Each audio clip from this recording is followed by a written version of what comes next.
पांच तत्व के भीतरे गुप्त वस्तु स्थान, बिरला मर्म कोई पाई है गुरु के शब्द प्रमाण। पांच तत्व के भीतरे अर्थात ये पांच तत्वों से बना हुआ जो ये मनुष्य शरीर है, इसके भीतर एक गुप्त वस्तु है, प्रमाणित वस्तु है। कौन है? गुप्त है यानी अदृश्य है, दिखाई नहीं पड़ता है। वो कौन है? वो चेतन जीव है। मर्म और बिरला मर्म कोई पाई है, उसके मर्म को, उसके रहस्य को, उसके भेद को, उसके ज्ञान को कोई बिरले लोग प्राप्त कर पाते हैं। जो गुरु कोई प्रमाणित ज्ञान देते हैं, महान गुरु हैं, वही लोग उसके मर्म को तुमको समझा सकते हैं। अर्थात इस नश्वर मनुष्य शरीर के अंदर गुप्त रूप से चेतन हंस पंछी विराजमान है और उसका मर्म, उसका बोध उन्हीं को प्राप्त होता है जिनको कोई आत्मज्ञानी महान पुरुष की शरण मिल जाती है। पांच तत्व के भीतरे गुप्त वस्तु स्थान, बिरला मर्म कोई पाई है गुरु के शब्द प्रमाण। असुन्न तखत अड़ियासना, पिंड झरोखे नूर, जाके दिल में हूँ बसा सैना लिए हजूर। असुन्न तखत अड़ियासना, पिंड झरोखे नूर। अशून्य कहते हैं शून्य रहित। शून्य माने शून्य, अशून्य यानी शून्य रहित, यानी सत्य पदार्थ अर्थात चेतनात्मा। तखत माने सिंहासन, सिंहासन अर्थात पद। अड़ी माने अडिग, जैसे कहते ये घोड़ा अड़ गया मतलब अडिग हो गया, अब आगे नहीं बढ़ रहा है, अडिग होना उसे अड़ी कहते हैं। पिंड माने शरीर होता है और झरोखे माने, झरोखा खिड़की को कहते हैं। थोड़ा सा ऐसे झरोखा होता, छेद यानी 1 फीट चौड़ा 2 फीट लंबा, उस झरोखे से कोई झांकता है। झरोखे यानी इंद्रियां, इंद्रियों के द्वारा ही ये जीव संसार को देखता सुनता है, वो झरोखा। नूर, नूर माने चमक, चमक माने प्रकाश अर्थात आपकी चेतनता। और हूँ, हूँ कहते हैं मैं को, तो मैं कौन? मैं अर्थात चेतन जीव। सेना, सेना, सेना मतलब होता है मिलिट्री, मिलिट्री का मतलब है फौज, फौज का मतलब है ज्ञान प्रकाश रूपी सेना, ज्ञान के प्रकाश की सेना। हजूर, हजूर माने हुजूर, और हुजूर माने सामने आना, उपस्थित होना। जैसे कहते हुजूर मतलब हम उपस्थित हैं आपके सामने, हुजूर ऐसे। हाजिर, हाजिर से हुजूर बना है, बहुत कठिन नहीं है। हुजूर सुन करके डरना मत, हाजिर होना, उपस्थित होना, वही हुजूर, उपस्थित होने वाला, उसको हुजूर कहते हैं। हाँ, इसके अर्थ खोलना पड़ेगा ना। हुजूर समझते लोग ये क्या चीज़ है हुजूर। पुराना शब्द है, आजकल इसका प्रचलन उतना ज़्यादा नहीं है। अशुन्न तखत अड़ियासना, पिंड झरोखे नूर। पिंड ये शरीर को कहा जाता है। झरोखे माने इस शरीर में जो इंद्रियां हैं वो झरोखे का काम करती है। नूर माने चेतन आत्मा होता है। हे जीव,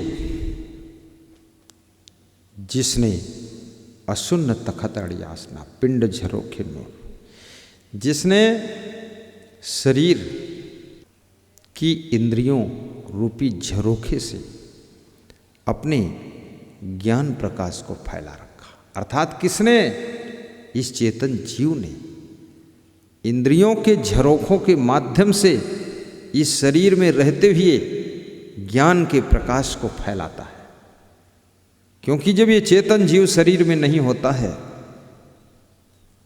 तो आंख रहती है लेकिन देखती नहीं है, कान रहते पर सुनते नहीं है, मुंह रहता पर बोलता नहीं है, और जीव रहती है पर स्वाद लेती नहीं, बताती नहीं।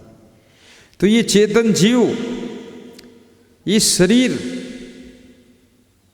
में रहते हुए इंद्रियों के झरोखों के माध्यम से अपने ज्ञान की ज्योति को फैलाता है, और वह सत्य चेतन स्वरूप ही तुम्हारी अविचल स्थिति है, अडिग स्थिति है। अर्थात वही तुम्हारा सिंहासन है, वही तुम्हारा अचल पद है, जहाँ से तुम डिग नहीं सकते हो। अचल पद है, जिसको अड़ि कहा। अड़ि माने अचल, आसना माने सिंहासन, आसना माने पद, और तखत वो भी सिंहासन से आता है। अशून्य जो कि शून्य रहित है अर्थात चैतन्य है, वो कौन है? वो चेतन जीव ही है, जो अचल है और कभी विचलित नहीं होता है। फिर साहब कहते हैं, जाके दिल में हूं बसा। जिसके दिल में हूं बसा, ये चेतन जीव का ज्ञान प्रकाश बसा हुआ है, वहीं पर सेना लिए हजूर। ये चेतन जीव ज्ञान के प्रकाश की सेना लेकर के उपस्थित है, जिसके दिल में उसका ही कल्याण होता है, अन्यथा कल्याण नहीं होगा। असुन्न तखत अड़ियासना, पिंड झरोखे नूर, जाके दिल में हों बसा, सेना लिए हजूर। हृदया भीतर आरसी, मुख देखा नहीं जाए, मुख तो तब ही देखी हो, जब दिल की दुविधा जाए। आरसी माने आईना होता, दर्पण होता, शीशा होता, अर्थात इसका सही अर्थ है विवेक रूपी दर्पण। दुविधा माने दो भागों में बटे रहना। दुविधा, लोग कहते ना हम दुविधा में पड़ गए। दुविधा, विधा मतलब दो स्थितियों में बट जाना, ये करूं कि वो करूं, इनकी तरफ रहूं कि उनकी तरफ रहूं, ये खाऊं कि वो खाऊं। जैसे दूध भी रखा है और दही भी रखा, अब तुम दुविधा में पड़ गए कि दूध खाऊं कि दही खाऊं, दही पहले खाऊं कि दूध बाद को खाऊं, कि दूध आज खाऊं दही कल खाऊं। जहां तुम निर्णय लेने में असमंजस में पड़ जाओ उसे दुविधा कहते, और जहां तुम आराम से निर्णय ले लो उसको सुविधा कहते हैं। सुविधा पूर्वक निर्णय ले लिया आपने। हृदया भीतर आरसी, मुख देखा नहीं जाए, मुख तो तब ही देखी हो, जब दिल की दुविधा जाए। अर्थात हर मनुष्य के हृदय में विवेक का दर्पण है, सबके पास में विवेक रूपी दर्पण है, लेकिन फिर भी वो अपना वास्तविक रूप देख नहीं पाता है, वास्तविक चेहरा नहीं देख पाता है, अपने वास्तविक स्वरूप को समझ नहीं पाता है, संसार की सच्चाई को जान नहीं पाता। ऐसा क्यों होता है? क्योंकि साहब कहते वह अपने आपा को उसमें तब देखेगा जब उसके मन का दो तरफापन मिट जाएगा, दुविधा मिट जाएगी। तो दुविधा कैसे मिटेगी? दुविधा मिटेगी सत्संग के माध्यम से।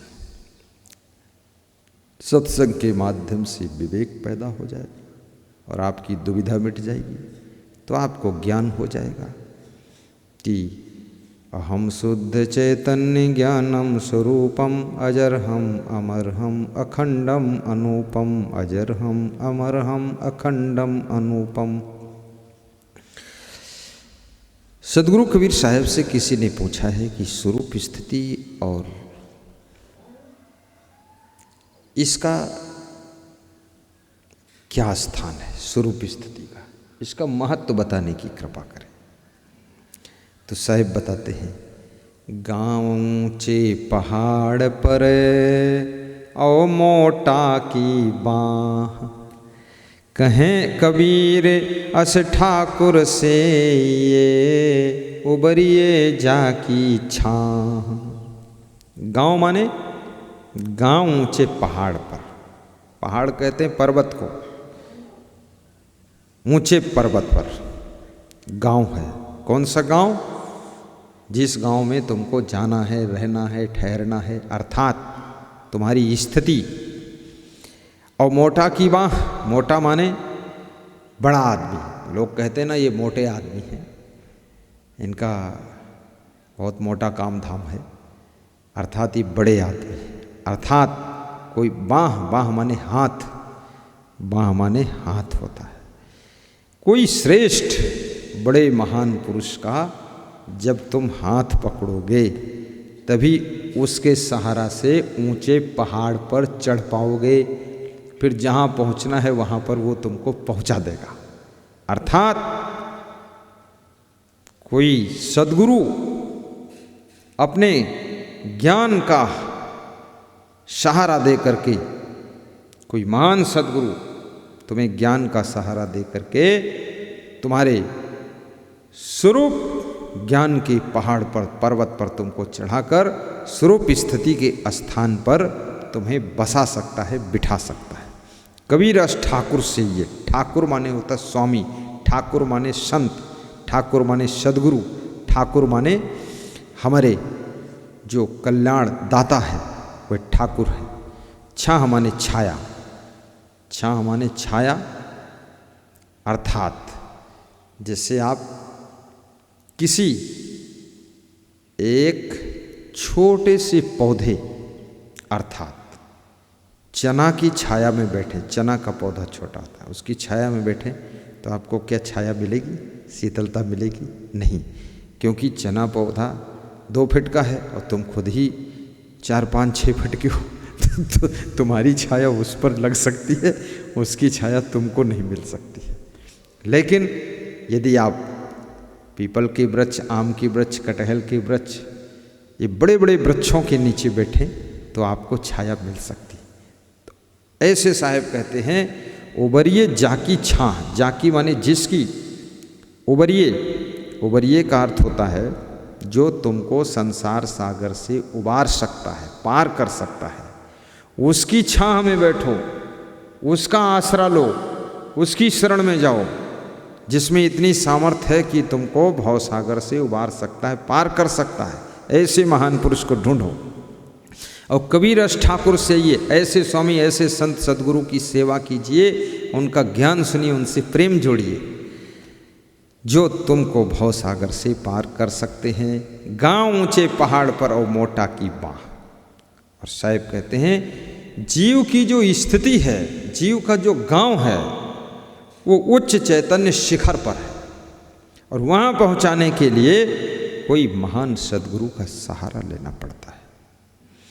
गांव ऊंचे पहाड़ पर और मोटा की बाह, कबीर रस ठाकुर से ये उबरिए जाकी छाह।